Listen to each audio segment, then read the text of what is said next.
All right, class. As you know, we're doing all types of aging disorders, and the one that I am specifically talking about today is Alzheimer's. So I have asked my boss, someone I know pretty well. She has experienced Alzheimer's. She also has experienced losing a loved one, and I'm just going to ask her a few questions on it, get her take on the situation. So, if you can just introduce yourself. My name is Trish Dorn. My father is currently in a memory care unit suffering from Alzheimer's, and I previously lost a spouse to brain cancer, so I went through a lot of the same types of memory issues as I experienced that loss as well. Okay. What stage is your father currently on? From my perspective, and I know there's an official grading scale, and I'm not incredibly familiar with that, but he's in a fairly advanced stage of Alzheimer's. Okay, so severe. So the severe side. Severe to the point where I'm his eldest daughter. He wouldn't recognize me anymore. He often thinks he's somewhere that he's not. For instance, it's not uncommon for him to think he's fighting the war. Okay. So. All right. And how long ago was it that your husband passed? My husband passed in the year 2000. So he has been gone for 13 years now. Okay. What were the initial signs? I guess we'll be going back and forth between her husband and also her dad, just compared to two different scenarios. What were the initial signs of recognizing your father's Alzheimer's? I think probably because I don't live at home, the first things I heard were from my mother, and she'd say things like, "Oh, your dad's under a lot of stress, or he seems confused lately." It became more apparent to me when I talked to him on the phone, and he'd make comments that weren't quite appropriate, maybe about the weather. Thinking, oh, it might snow when it was the middle of the summer or something like that. So at that point, he still seemed to recognize who I was, and even via the phone. And my sisters felt the same when they called, but it was just little things that weren't quite sensible. All right. Did at first you think they were maybe just dementia setting in because of old age, or how old was he? Yeah, my dad is 82. He's currently 82 years old, and he's probably started having symptoms. Oh, I want to say 3 to 4 years ago. Okay. And so at first you kind of think when he says things like that. My dad had kind of a dry sense of humor. You kind of think, hey, are you joking? Maybe he's kidding. Maybe he's kidding around. Am I supposed to be? Ha ha, Dad, we all know it's summer kind of thing.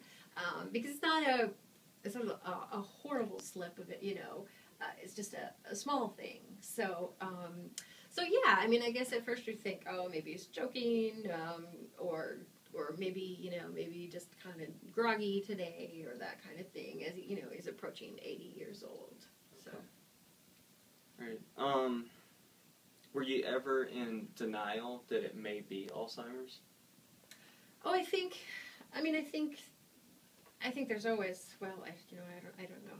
I shouldn't speak that generally, I guess, but yes, certainly. I think the first thing is you think, oh, I must be wrong, because throughout your life, when when you have a little sore throat or a stomach ache or whatever, and a lot of times people will be like, oh my goodness, I hope I don't have this, or I hope I don't have that, and a lot of times you don't. So your first tendency is to think, oh, I might be exaggerating, I might be jumping the gun here. Just calm down. It's probably nothing. It's probably going to be okay. So. Okay. Were there ever times you thought maybe it could be reversed, or this was just a temporary thing, or there was hope? Maybe even still seeing them when you went to visit, or. Yeah, I think that actually, based on my previous experience when my husband died. When I started seeing some of the same memory things, not able to remember things, and then getting things mixed up, and then eventually not recognizing people, because both of them went through that same kind of a thing.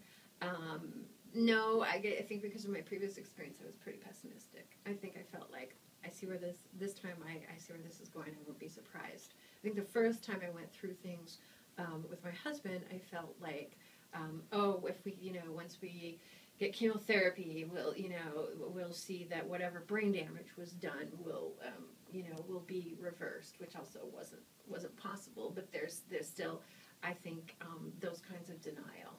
Okay. Maybe I don't know. I want to say maybe the first time I went through it. All right. And how long was your husband going through these treatments, or? He actually lived a long time and was going through treatments. Wow. I want to say he died in 2000 and probably was going through treatments starting in 1992. So he lived a long time. The cancer would grow, and then we would cause it to retreat with either surgery or radiation. Radiation was successful once, but then not again. Chemotherapy was never very successful, but surgeries often caused it to, at least take out what was visible, and then it would grow back. And each time it came back more aggressively, and with each treatment, it seemed like there was a little bit more damage to his brain as well. So. Okay, and you felt like, kind of like in relation to Alzheimer's, everything just coming more severe. Mm-hmm. In a cycle. Yes. I think, gradually seeing,